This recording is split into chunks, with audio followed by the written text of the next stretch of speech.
लग जा।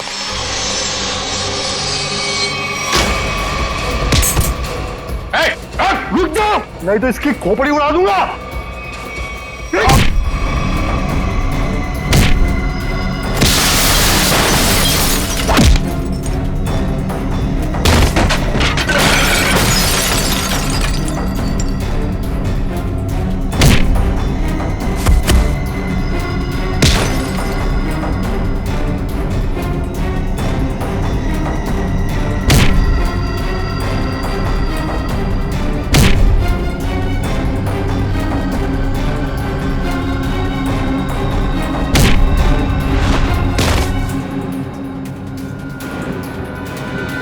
कि बस लगी तो नहीं?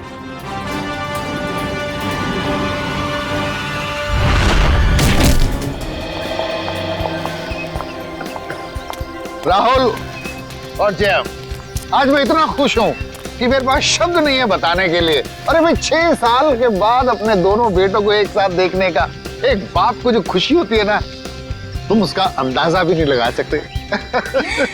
बाबूजी, राहुल, जय, जल्दी आइए, खाना तैयार है। आप लोग भी प्लीज आइए। आओ बेटा, जल्दी आओ, खाना तैयार है। हाँ भाई मेरे मिक्की माउस। क्या खाएंगे गुड़िया? मिक्की बेटा आप क्यों? ये हलवा लीजिए ना, नीता ने खास आपके लिए ही तो बनाया है, लीजिए। अरे वाह। तो बेटा मिक्की, भूख लगी है ना? वाह क्या स्वादिष्ट हलवा है, मजा आ गया। बाबूजी, आज शिल्पा ने खाने में बहुत ज्यादा प्यार डाला है, इसीलिए खाना इतना टेस्टी लग रहा है सबको।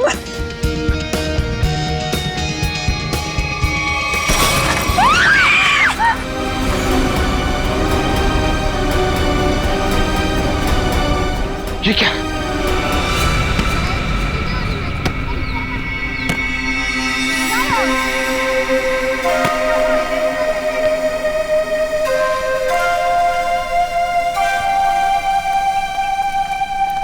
अरे प्रकाश अंकल, आप यहाँ?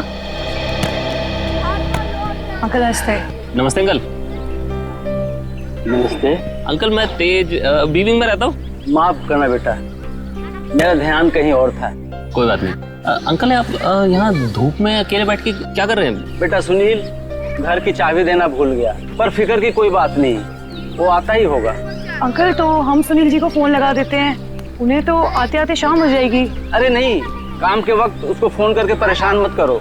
जैसी आपकी मर्जी अंकल, लेकिन कम से कम आप हमारे घर पे आके इंतजार कर लीजिए। नहीं मुझे चलेगा, मुझे अकेला छोड़ दो।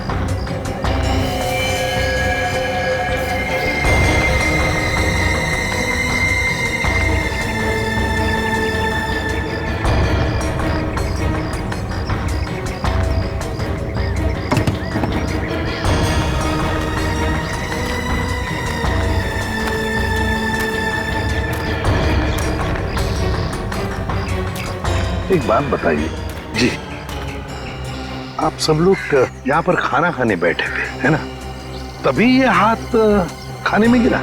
जी सर। ऐसा डरावना हाथ तो हमने पहले कभी देखा ही नहीं। और सर हम तो एकदम से डर गए थे।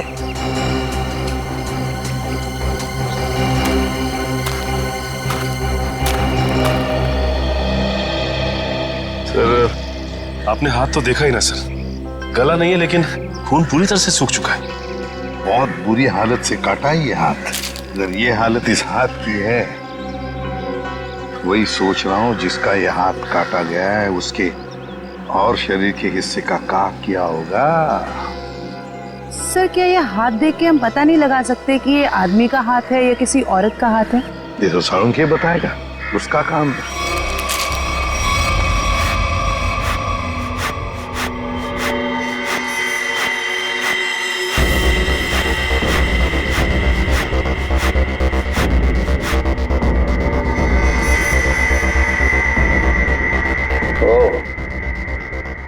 मुजरिमों के हौसले भी दिन ब दिन बुलंद होते जा रहे हैं। ओए, अकेले में क्या बातें कर रहा है? मुझसे बात कर। क्या पता चला, बताओ जल्दी। बस जिस किसी का भी हाथ है उसका डीएनए मरने वाले की कहानी पुकार पुकार कर बता रहा है। ऐसी क्या कहानी बता रहा है सर? सचिन, जिस किसी का ये हाथ है उसकी उम्र 40 से 45 साल की है।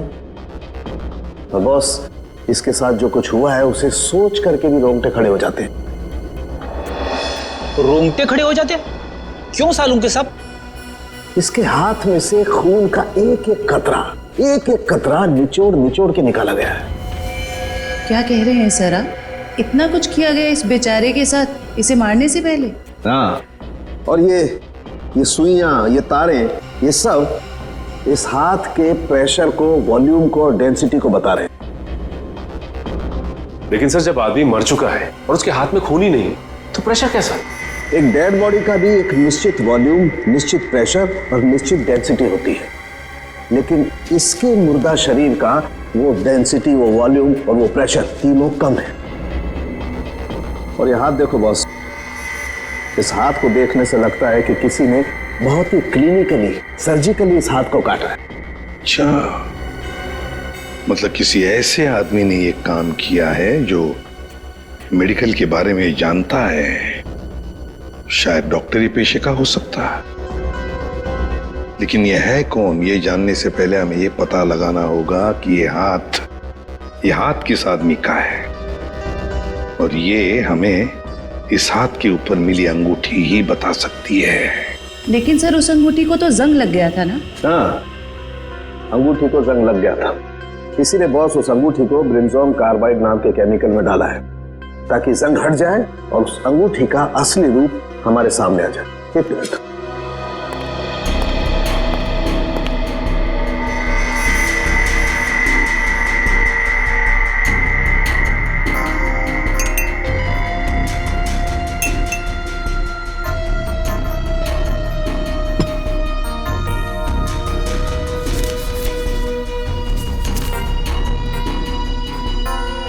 ये देखो बॉस,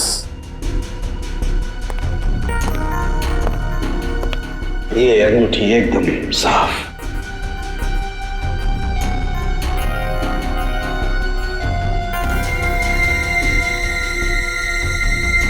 ये क्या है? इस अंगूठी के अंदर 2 अल्फाबेट्स इनग्रेव किए हुए हैं, आर वी। सर, ये 2 अक्षर आर और वी, इनसे कैसे पता चलेगा उस आदमी के बारे में? यही तो हमारा काम है ना फ्रेडी, पता लगाना। सिर्फ इन 2 अक्षरों से, आर और वी। फ्रेडी, इससे भी छोटे सुराग से हमें पता चल सकता है मुजरिम कौन है। सर, हो सकता है ये आरवी मरने वाले के नाम का इनिशियल हो सकते हैं, और सचिन ये भी हो सकता है कि वो इनिशियल्स आर वी पत्नी के भी हो। वो अंगूठी शायद शादी की अंगूठी हो।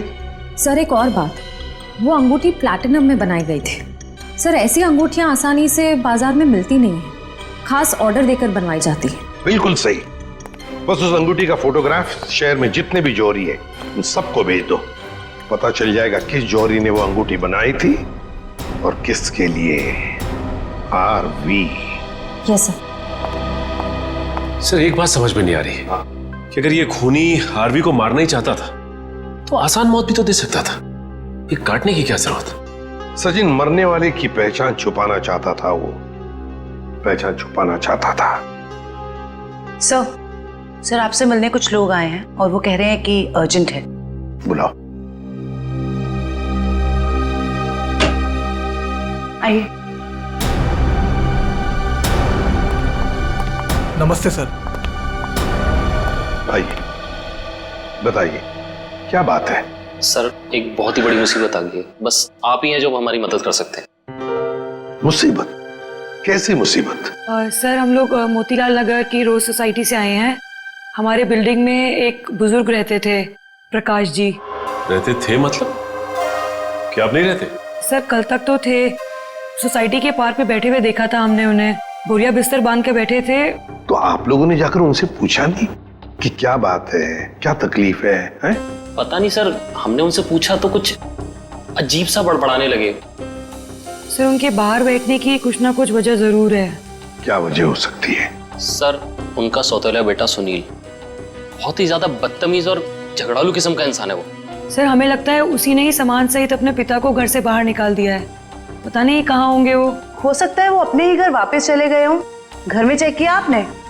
हम लोग गए थे वहां पे, वो वहां नहीं थे और हमने सुनील से पूछा तो उसने बोला कि उसे पता नहीं है। सर उससे उनकी कोई परवाह नहीं है। सुनील। हेलो, हाँ कहाँ पे? एक मिनट आप क्या नाम बताया आपने? मालती। ठीक है, देखिए आप लोग चिंता मत कीजिए, आप सिर्फ उनकी फोटो भिजवाइए हमें, हम देखते हैं। सर मालती नाम की हाउसवाइफ इंदिरा नगर से गायब है सर। इंदिरा नगर से मालती और मोतीलाल नगर से एक बुजुर्ग, दोनों के दोनों गायब है। इन दोनों के घर जाना पड़ेगा, पूछताछ करनी पड़ेगी।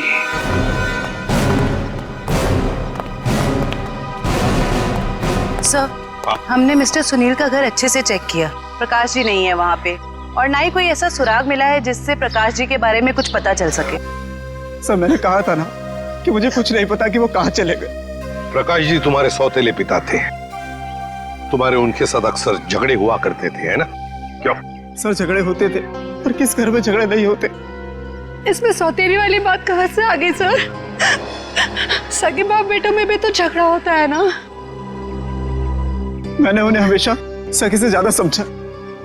अगर इतना प्यार था तो फिर उन्हें बाहर क्यों छोड़ दिया? सर उन पे घर की डुप्लीकेट चाबी थी, चाहते तो घर में बैठ सकते थे। सर मुझे तो लगता है कि इन दोनों ने मजबूर किया होगा उन्हें घर छोड़ने के लिए। आप क्या कह रहे हैं सर? हम ऐसा क्यों करेंगे? सर आपको क्या लगता है मैं अपने पापा के साथ कुछ गलत करूंगा? सर मेरे पापा को ढूंढ के ला दीजिए सर। हाँ, प्रकाश जी को तो हम ढूंढ कर निकालेंगे, वो तो हमारा फर्ज है। लेकिन एक बात याद रखना, अगर पता चला तुम लोगों ने अपने पिताजी के साथ कोई गैर बर्ताव किया है तो अच्छा नहीं होगा, समझे?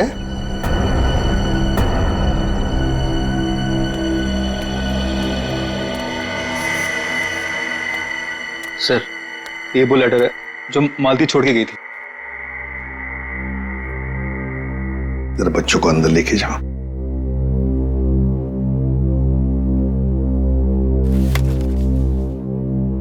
मैं मालती अपने पूरे होश में बिना किसी दबाव के ये खत लिख रही हूं। मैं अपनी रोजमर्रा की आम जिंदगी से इस घर गृहस्थी से तंग आ गई हूं और अपनी मर्जी से छोड़ के जा रही हूं। मुझे माफ कर देना विनय, माफ कर देना राहुल। कुछ दिन आप सबको बहुत तकलीफ होगी मेरे बिना, मगर फिर आदत पड़ जाएगी।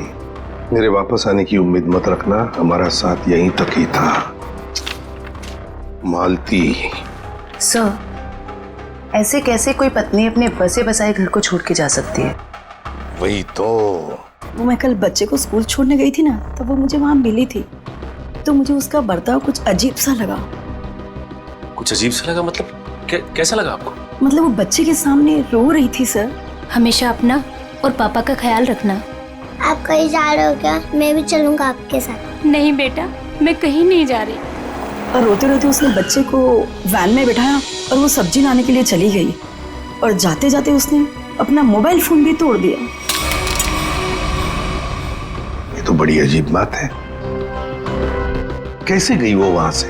वो ऑटो से गई सर। और कहाँ गई कुछ पता चला? मेरा मतलब है क्या सुना आपने? नहीं, मैं सुन नहीं पाई सर। चलो ठीक है, thank you very much. Sachin, Motilal Nagar और इंदिरा नगर के जितने भी रिक्शा वाले हैं उन सबको प्रकाश जी और मालती के फोटोग्राफ्स दिखाओ। एक्सक्यूज मी भाई साहब, इस आदमी को आपने यहाँ कहीं देखा क्या? नहीं सर, इनको कभी नहीं देखा। अरे आप ध्यान से देख के बताइए, हो सकता है कभी आपकी टैक्सी में बैठे हो। टैक्सी में तो दिन भर में बहुत लोग बैठते हैं साहब, हर किसी का चेहरा याद रखना मुश्किल रहता है। शुक्रिया।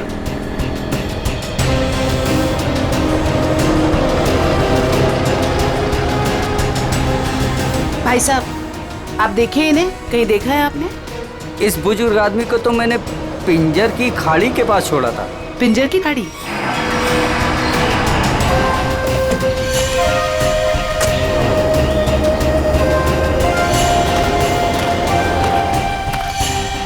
साहब, ये औरत कल पक्का मेरे साथ मेरे ही ऑटो में गई थी। अरे मैडम, यहाँ इस सुनसान जगह पे कहाँ रुकवा दिया ऑटो? आगे सारा जंगल ही जंगल है। और साहब एक और बात बताऊं, वो औरत ना मुझे बड़ी अजीब सी लग रही थी साहब। पूरे रास्ते रोती हुई गई और मोटी डोंगरी की गुफा के पास इसने मेरी ऑटो रुकवाई और उतर के चली गई। मैंने कहा भी कि मैडम अपने बाकी के पैसे तो लेती जाइए, लेकिन उसने पीछे मुड़कर देखा ही नहीं, बस जंगलों की तरफ बढ़ती चली गई साहब। जी सर। अरे जयवंती जरा देखो, देखो जरा ये टैब में, मोटी डूंगी की गुफा और पिंजर की खाड़ी। सर ये दोनों इलाके तो गुलवाड़ी के जंगलों के आसपास हैं। काफी सुनसान इलाका लग रहा है सर। हाँ, इस इलाके में 20 किलोमीटर तो जंगल ही जंगल है, लेकिन ये दोनों ऐसे घने जंगल में उतरे क्यों?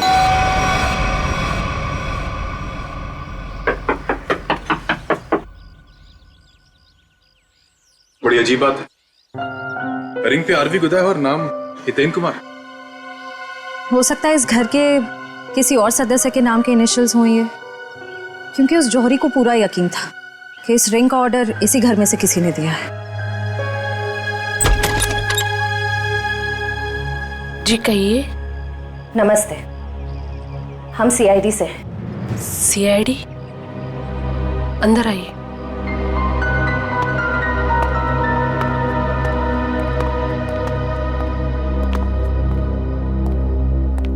जी हितेन ठीक तो है ना? कहाँ है वो? आप उन्हें साथ नहीं लेके आए?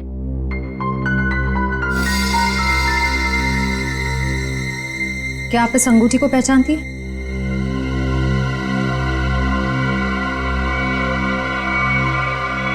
संभालिए अपने आप को। मैम ये लीजिए।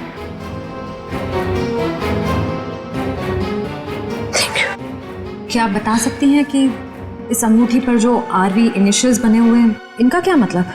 अपने माता पिता के नाम पे गुंदवाया था इन्होंने। ससुर जी का नाम राकेश था और सासू माँ का नाम विनी था। मुझे लग रहा था कि जरूर कुछ ना कुछ बुरा हो रहा है। हितेन कभी मुझे बिना बताए घर से गायब नहीं हुए। क्या आप मुझे उन्हें मिलवा सकते हैं प्लीज? मैम दरअसल हमें उनका कटा हुआ हाथ। बस कुछ मत बताइए, मैं और कुछ सुन नहीं सकती। मैं जानती थी हितेन जिस राह पे चल रहा है उसका अंत अच्छा नहीं होगा। हमें भी पता चल चुका है कि वो किसी गलत काम में शामिल थे, इसलिए आपने उनके गायब होने की रिपोर्ट नहीं दर्ज कराई। क्या आप प्लीज हमें पूरी बात साफ साफ बताएंगी? दरअसल इन्होंने अपने कंपनी से 10 करोड़ का घोटाला किया था। 10 करोड़ का घोटाला? इन्होंने वो पैसे कहीं और काम पर लगाए। पैसे तो डूब गए, लेकिन जब कंपनी ने उनके पास पैसे की डिमांड की तो उनके पास पैसे देने के लिए एक फूटी कौड़ी भी नहीं थी। फिर क्या, कंपनी ने इनके ऊपर केस कर दिया। हमारा घर नीलाम होने के कगार पर आ गया। मुझे लगा शायद इसलिए ये 3 दिन पहले घर से गायब हो चुके हैं। और इसलिए आपने उनके गायब होने की रिपोर्ट दर्ज नहीं कराई? नहीं, दरअसल अचानक मुझे इनके कंपनी से कॉल आया, किसी ने कंपनी की रकम चुकता कर ली है। मैं खुश हो गई कि शायद ही आप वापस आएंगे। 1 मिनट, वो 10 करोड़ रुपए जो हितेन ने कंपनी से चुराए थे वो किसी और ने चुकते किए? किसने? पता नहीं, किसी ने इनके कंपनी के अकाउंट में वो रकम डलवा दी थी और एक चिट्ठी छोड़ी कि ये रकम वही है जो हितेन ने उनकी कंपनी से ली थी। बड़ी अजीब बात है मैम, कोई और हितेन के पैसे क्यों चुकाएगा, वो भी 10 करोड़? इसके पीछे जरूर कोई गहरा राज है। मैम, आपके रिश्तेदारों ने या दोस्तों ने हितेन को ढूंढने की कोशिश नहीं की? कोशिश की न, हितेन की गाड़ी भी मिली गुलवाड़ी जंगल के पास, लेकिन हितेन का कुछ पता ही नहीं चला। गुलवाड़ी जंगल।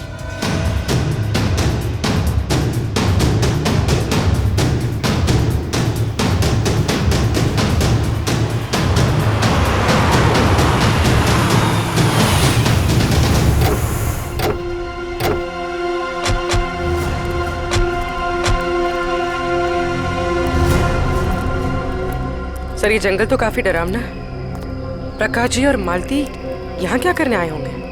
हो सकता है उन्हें झांसा दे के लाया गया हो या जबरदस्ती यहाँ पे ले आया गया हो।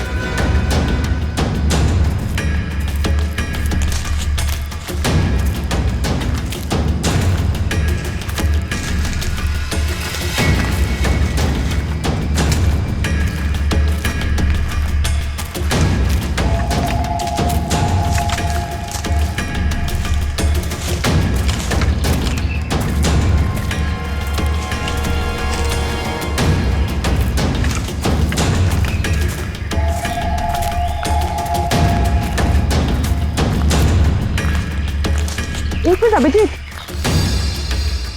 वो देखो।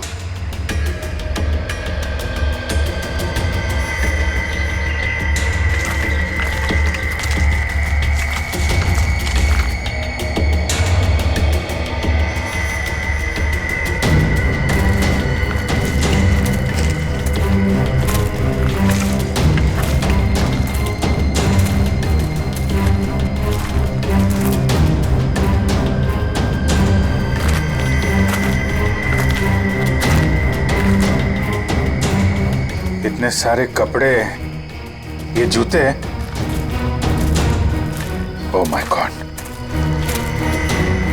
खून देखा? Oh no.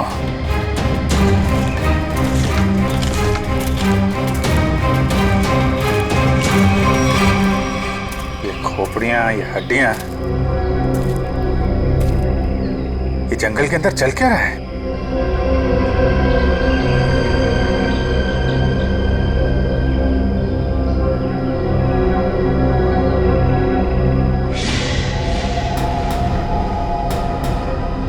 कौन है? कौन है वहाँ?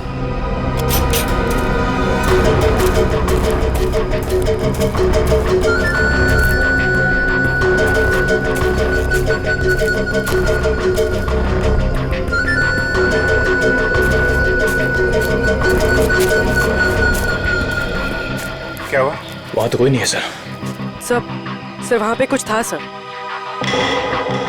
सुनसान जंगल में कौन हो सकता है?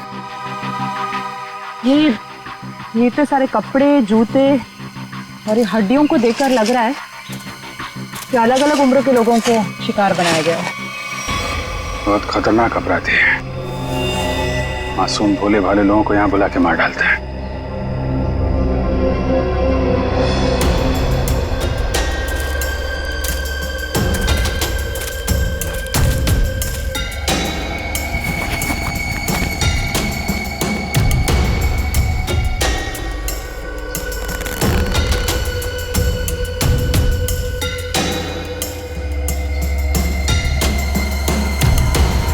प्रकाश जी कब आ गई है? ये अपने बीवी बच्चों की फोटो लेके यहाँ पे क्यों आए थे?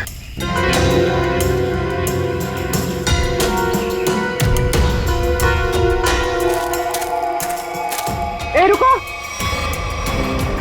क्या हुआ? सर वहाँ पर कुछ अजीब सा था सर। गाड़ी की आवाज सर। सर जंगल में कोई आया है। तुम लोग देखो जरा जाके।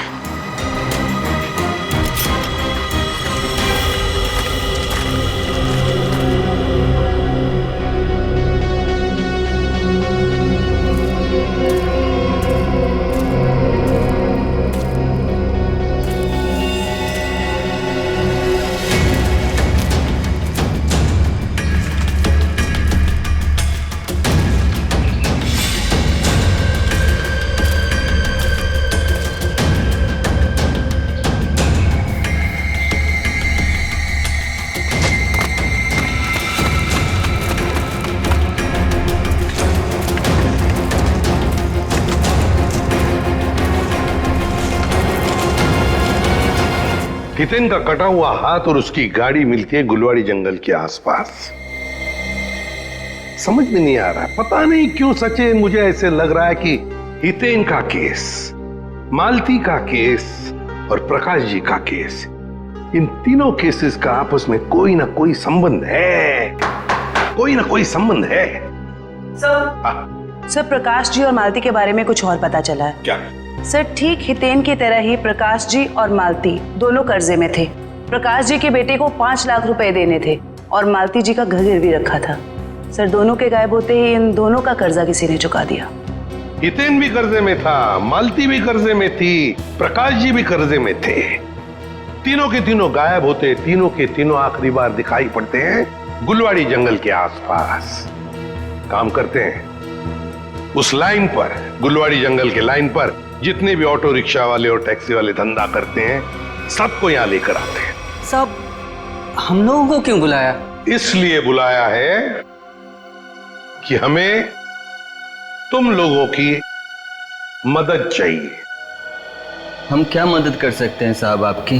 देखो, खैर गांव से गुलवाड़ी के जंगल के रास्ते पर तुम लोग अपनी अपनी गाड़ियां चलाते हो, है ना? साहब टैक्सी तो पूरे शहर में घूमती है। हाँ, लेकिन सारी टैक्सियां गुलवाड़ी भी नहीं जाती। सिर्फ वही गुलवाड़ी जाती है जो खैर गांव से होकर जाती है। हाँ साहब, गुलवाड़ी पर आकर तो रास्ता ही खत्म हो जाता है, उसके बाद तो घना जंगल आता है साहब। बस तो उसी जंगल के बारे में हम लोग जानना चाहते हैं। वैसे वो रास्ता बहुत सुनसान है ना? हाँ साहब। तो फिर ऐसे सुनसान रास्ते पर ज्यादा लोग तो जाते नहीं होंगे, गिने चुने ही लोग जाते होंगे, है ना? हाँ साहब, बिल्कुल। तो एक बात बताओ, पिछले 2-3 महीनों में क्या तुम लोग किसी पैसेंजर्स को उस रास्ते पर लेके गए थे? याद करो। हाँ साहब, मुझे याद है साहब। मैंने पिछले 3 महीनों में उस रास्ते पर 2 अलग अलग लोगों को छोड़ा है। मैंने भी एक सवारी को छोड़ा था साहब पिछले महीने। साहब पिछले महीने मैंने भी एक सवारी छोड़ी थी, वो एक आदमी था। तो क्या उन लोगों के चेहरे याद आ रहे तुमको? सब चेहरा तो नहीं याद, पर उसकी बातें जरूर याद है। बहुत परेशान था वो, किसी से फोन पे कह रहा था कि मैं आ रहा हूँ, कुछ परेशानी तो नहीं होगी ना? साहब मुझे याद आया, मालती जी के अलावा मैंने एक लड़की को भी छोड़ा था और वो लड़की पूरे रास्ते रोती रही। साहब मुझे तो लगता है कि वो लड़की घर छोड़कर भाग कर आई थी। हाँ साहब, और गुलवाड़ी के रास्ते पर उतर गई वो।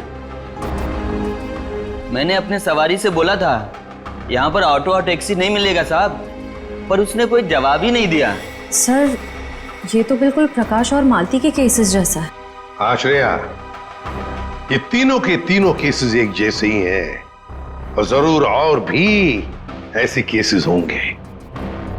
लेकिन हितेन, प्रकाश और मालती, इन तीनों के जिसने भी कर्जा चुकाया है उसी ने इन तीनों को गायब भी किया है। समझ में नहीं आ रहा है ये सब करने के पीछे ये खोने का मकसद क्या है?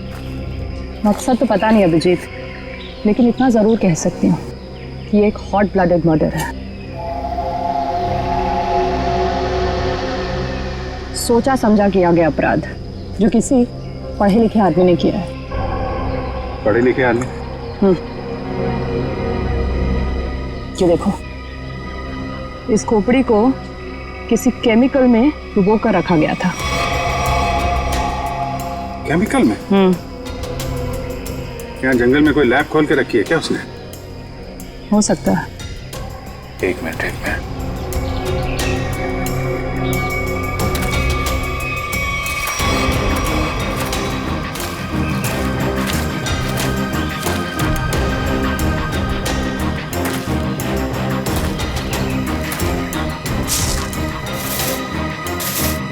ये देखा? जंगल में पाइप कैसे आ गई?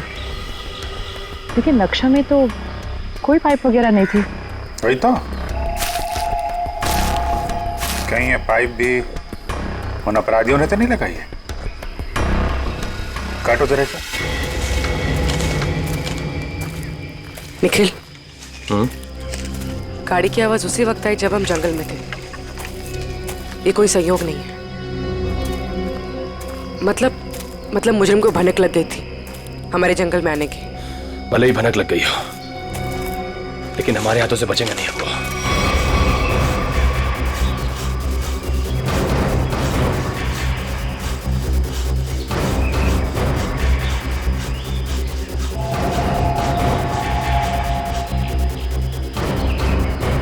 बदबू आ रही है। खून? पाइप में खून है। लोगों को मार के, उनकी लाशों को काट के इस पाइप में से खून भेजा जा रहा है। इसे एक आदमी का काम नहीं है, ये पूरा का पूरा गिरोह है। ये पाइप हमें उन तक पहुंचाएगा। सर, मैंने मिसिंग पर्संस ब्यूरो से पता लगाया। सर, जंगल के पास जो जो लोग गायब हुए थे वो सब कर्जे में डूबे हुए थे। जो जो लोग उस गुलवाड़ी जंगल में गायब हुए सब कर्जे में डूबे हुए हैं। तो मतलब मेरा शक सही था।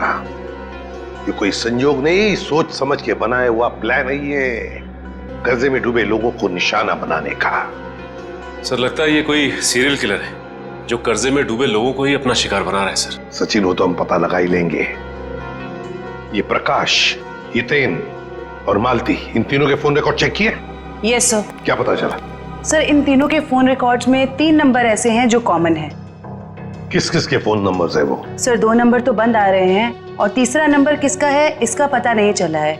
लेकिन सर, इस तीसरे नंबर से किसी जया को फोन किया गया है परसों।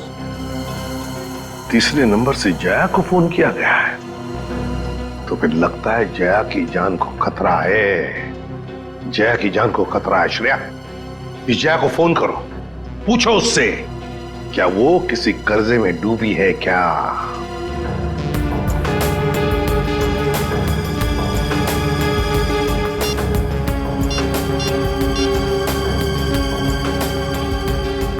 जया, निखिल, ये देखो टायर के निशान। टायर के निशान? अगर टायर के निशान यहाँ है तो गाड़ी भी यहीं कहीं आसपास होनी चाहिए।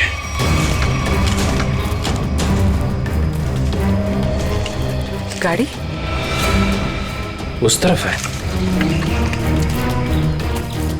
संभाल के।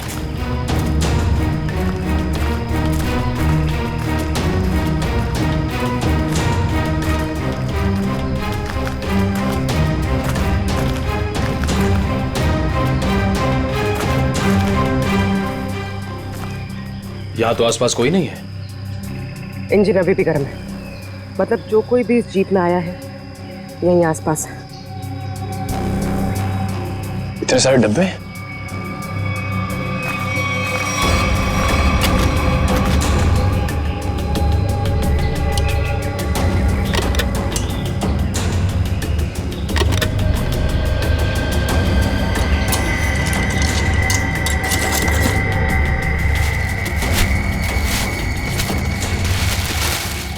ये तो अस्पताल का सामान है। यहाँ इस जंगल के बीच क्या कर रहा है? वही तो।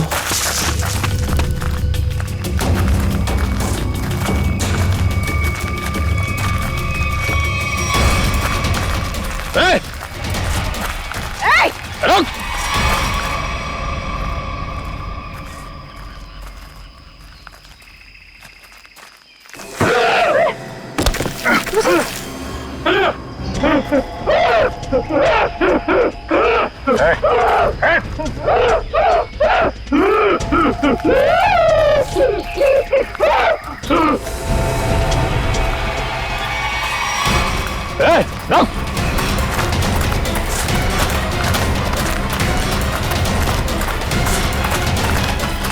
देखो क्या क्या है, क्या बात है? तुम बोलो, क्या बोलना चाहते हो? कहीं से नहीं तो को नहीं मारा। मैं इसकी दिमागी हालत देख के तो नहीं लगता ये। देखो ठीक है, तुम जाओ यहाँ से अभी। चलो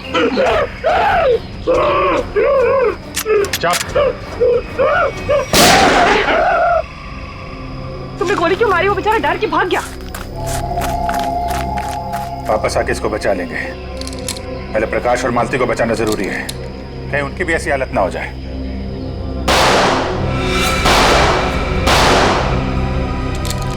गोली की आवाज? कहीं निखिल पूरी मुसीबत में तो नहीं? लेकिन उन्हें ढूंढेंगे कैसे अभी? जिधर से गोली की आवाज आई है उधर। देखो प्लीज, जब तक मुझे पैसे नहीं मिलेंगे तुम फोन पे ही रहना।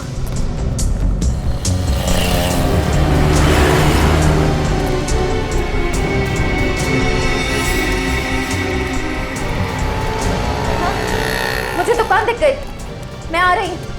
नहीं नहीं नहीं, तुम फोन मत रखना प्लीज प्लीज, मैं पहुंच गई।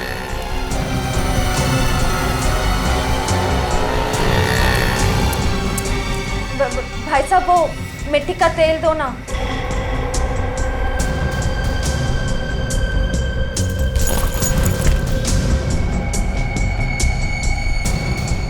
मैं सीआईडी ऑफिसर, सीधे से बता दे किसके इशारे पे तूने मुझे बैग दिया, वरना ससुराल की सैर करनी पड़ेगी।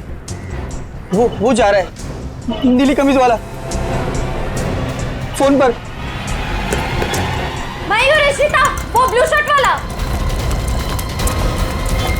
बस बस बस बस, बहुत घूम लिया। तुम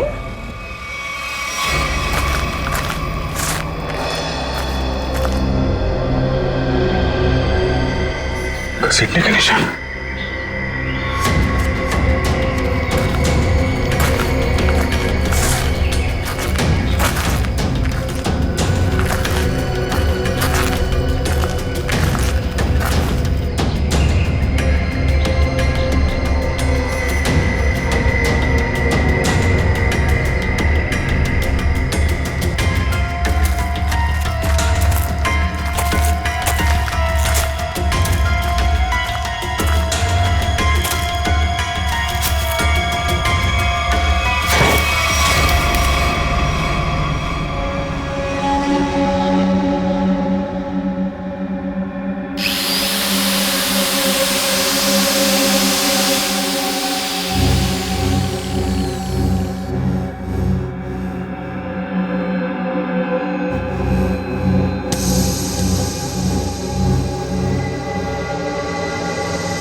रुक जाओ।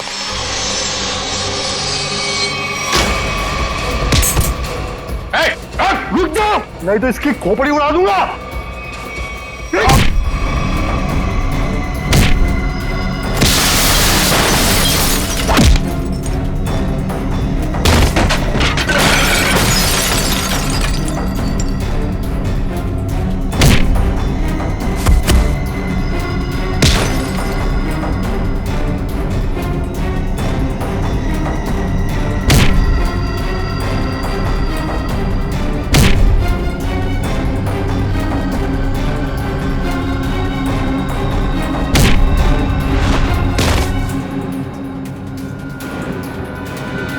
कि बस लगी तो नहीं?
पूर्वी, उसका नकाब उसका ये साथी उतारेगा। उतार उसका मास्क। सर ये वो लेटर है जो मालती छोड़ के गई थी।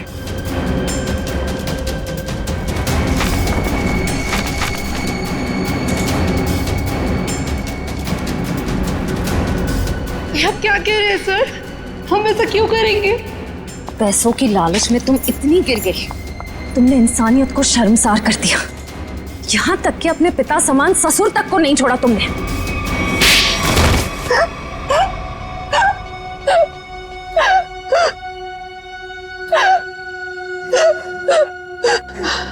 मैंने जो कुछ भी किया लोगों की मर्जी से किया और उन्हें उनके बलिदान का दाम भी दिया। गलत। लोगों की मजबूरी का नाजायज फायदा उठाया तुम लोगों ने।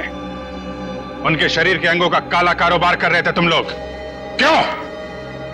क्योंकि आपकी सरकार ने मेरा डॉक्टर का लाइसेंस कैंसिल कर दिया था। कमाल है, तुम्हारा लाइसेंस रद्द कर दिया तो तुमने लोगों को मारना शुरू कर दिया।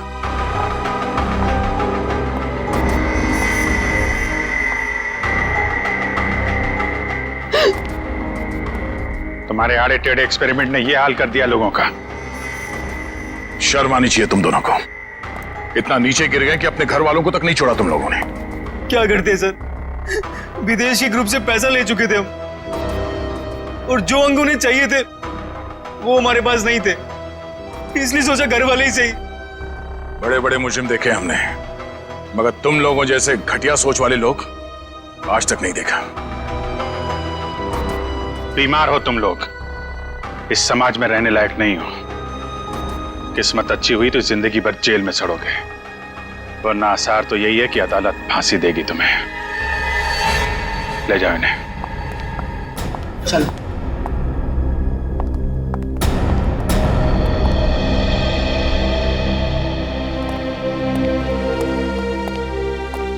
इनका किसी अच्छे अस्पताल में इलाज करवाते हैं।